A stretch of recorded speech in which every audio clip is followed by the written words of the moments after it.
ప్రియ దేవుని సంగమ, సేవకుడు అనగానే సేవ కోసం తను తాను సమర్పించుకొని దేవునిలో బ్రతకాలని నిర్ణయించుకున్నటువంటి ఒక వ్యక్తిని సేవకుడు అంటారు.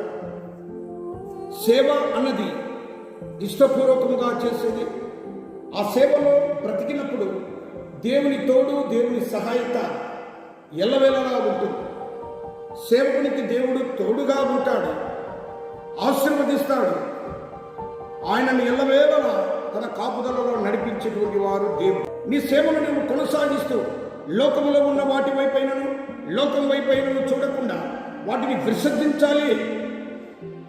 దైవజనుడు వీటిని విసర్జించుకొని 1 తిమోతి 6:11 అంటాడు, లోక సంబంధమైనవి ఏవి సేవకునిలో ఉండకూడదు. సేవకు పిలువబడినప్పుడే నువ్వు అభిషేకింపబడ్డావు. ఆ సేవను నువ్వు కొనసాగించాలి. ఆ ఆత్మాభిషేకాన్ని నువ్వు పోగొట్టుకుంటే తిరిగి దానిని నువ్వు పొందలేవు. ఆ సేవకు తగ్గట్టు మన జీవితాలను మనం ఉంచుకొని అనేకమైనటువంటి లోక సంబంధమైనటువంటి బ్రతుకులను, జీవితాలను ప్రభు వైపునకు త్రిప్పగలిగి పరలోకపు దర్శనాలతో ప్రభువుని ఘనపరుస్తూ అనేకులను ప్రభువునకు చూపించేవారు సేవకులు.